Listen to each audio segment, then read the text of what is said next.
Bonjour, je voudrais méditer avec vous sur un verset de la Bible qui dit « Ne jugez pas afin que vous ne soyez point jugés ». Et bien ça, je trouve que c'est vraiment la clé pour répondre à l'invitation de Jésus qui nous demande d'aimer notre prochain comme nous-mêmes. Alors évidemment, aimer Dieu de tout son cœur, mais aimer notre prochain comme nous-mêmes. Et il nous dit même, c'est le Seigneur, qu'en fait, ça revient au même, que ce commandement d'aimer son prochain est semblable à celui d'aimer Dieu, puisque Dieu se cache en chacun.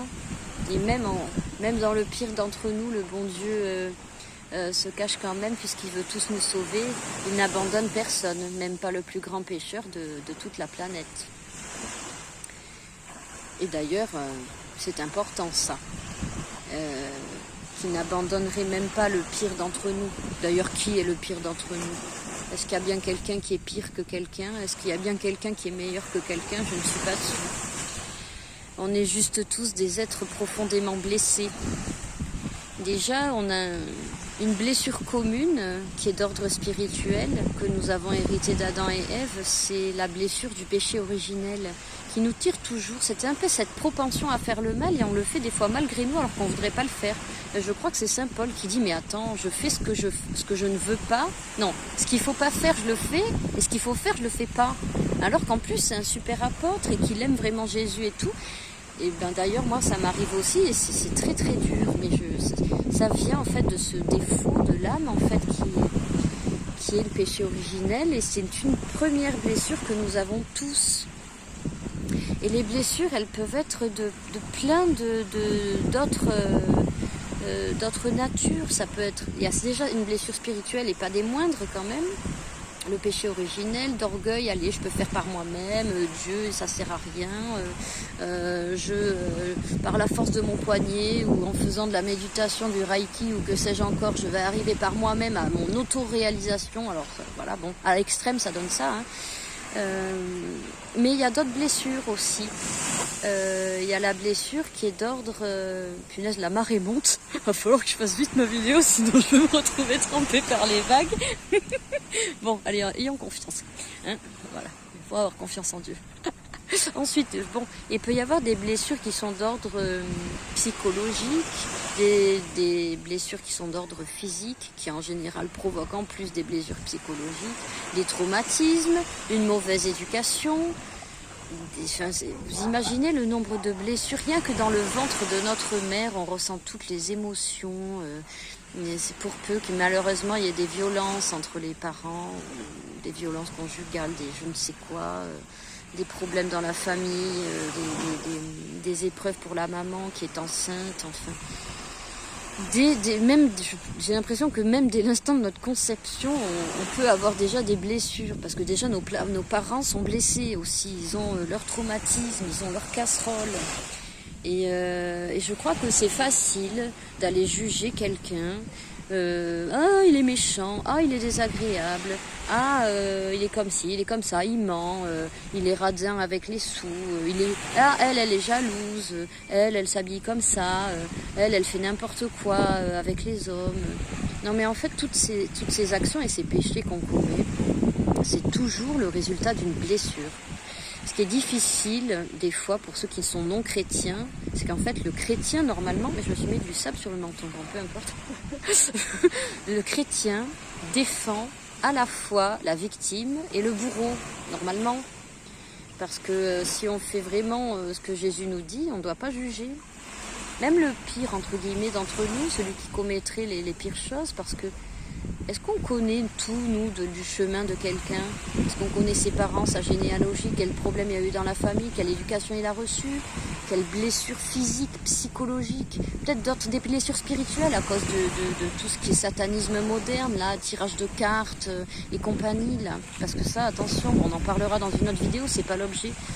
Il y a plein de blessures comme ça qui peuvent nuire à l'âme, après au comportement, à la psychologie de la personne qui est très fragile. En plus, la psychologie humaine est d'une fragilité pas croyable. Il suffit des fois qu'il y ait un problème d'identité ou avec le père ou un problème familial pour déclencher une schizophrénie chez certaines personnes. Il n'y a même pas des fois besoin de grosses violences. Je dis grosses violences, par exemple d'ordre sexuel ou des enfants battus et tout. Et des fois, il suffit d'un petit désordre dans la famille. Ça peut provoquer une maladie psychiatrique. Donc, je veux dire, encore une phrase de la Bible, c'est dans les Proverbes, je crois, il faut vraiment tourner cette fois sa langue dans sa bouche avant de parler mal de quelqu'un. Et je l'ai fait peut-être même pire que tout le monde, que tous ceux qui m'écoutent là. C'est peut-être moi la pire d'entre tous. On fait un très mauvais usage de notre langue. On se condamne par là, par toutes les paroles Allez, encore du sable. Par toutes les paroles qui sortent de là, on se condamne beaucoup. Parce que on condamne beaucoup les autres. Et en se condamnant les autres, on se condamne soi-même. D'ailleurs, Jésus le dit, si vous ne voulez pas être jugé, ne jugez pas. Parce que si vous jugez les autres, vous allez être jugé aussi. Alors vous me direz, pour les grands criminels, mais moi je dis que c'est pareil. Je dis que pour les grands criminels, c'est pareil. On ne connaît pas tous le fin mot de l'histoire. Il n'y a que Dieu qui connaît tout depuis avant même la conception d'une personne jusqu'à la fin de sa vie sur Terre. Il n'y a que lui qui peut être... C'est vraiment, ça fait cliché parce qu'on dit seul Dieu peut me juger, mais en fait c'est vrai. Ça paraît cliché cette phrase, mais c'est tellement vrai. Et moi, ayant beaucoup souffert, j'ai encore mon lot d'amertume. J'ai encore mon lot d'amertume là depuis 2 ans. Là, c'est un peu compliqué, mais ça va mieux. Et là, je suis bien là aujourd'hui. Alors, j'en profite. Et ça me fait réfléchir. Je suis tombée dans tant de travers dans ma vie. J'en fais une petite liste, mais la drogue, la dépravation, le mensonge, l'hypocrisie. Mais tellement de choses qu'aujourd'hui, je me dis, mais non, je ne peux pas regarder quelqu'un en le jugeant négativement, mais quelle hypocrisie. Ça fait écho à ce que dit Jésus d'ailleurs, hypocrite. Tu vas voir comment enlever la paille dans l'œil de ton frère alors que toi, tu as une poutre dans le tien. Hypocrite.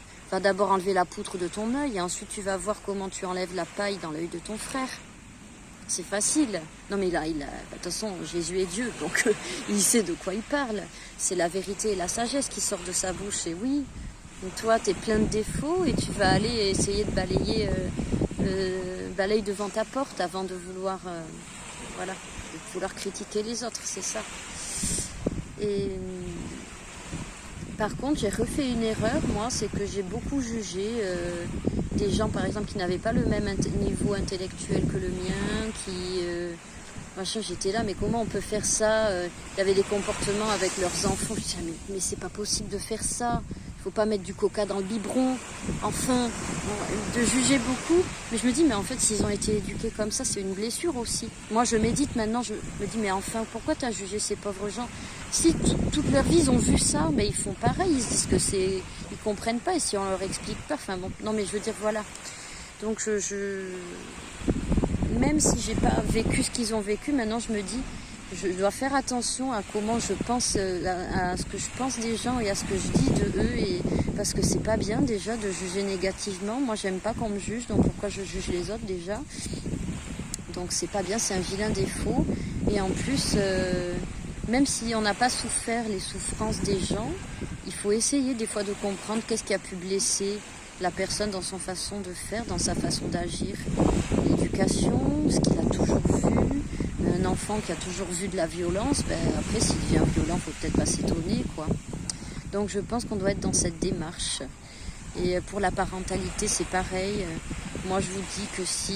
je dis ça parce que c'est une souffrance, une grande souffrance pour moi. Je pense que si vous voyez une maman qui est très nerveuse avec ses enfants, au lieu d'être là, mais quel parent indigne, nanana, ça c'est pas gentil, mais il faut peut-être vous dire, mais c'est peut-être quelqu'un qui a besoin d'aide. Peut-être quelqu'un qui a besoin d'aide. Moi, je vous encourage aussi à être dans cette démarche. Et même pas que ça, mais moi, souvent les mamans, elles prennent cher de tous les côtés, les proches, les proches, les gens dans la rue, tout le monde. Donc voilà, c'était une parenthèse, mais quelqu'un même qui est agressif, qui sourit jamais, qui est désagréable.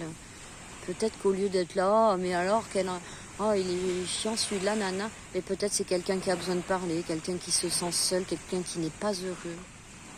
J'expérimente ça parce que moi, qui avant était plutôt douce de caractère, je me vois devenir très agressive, des fois colérique. Je le déplore, hein. Je le déplore, hein. Mais ça exprime souvent un profond mal-être. Allez, méditez là-dessus parce que je pense que c'est très important. Allez, à bientôt.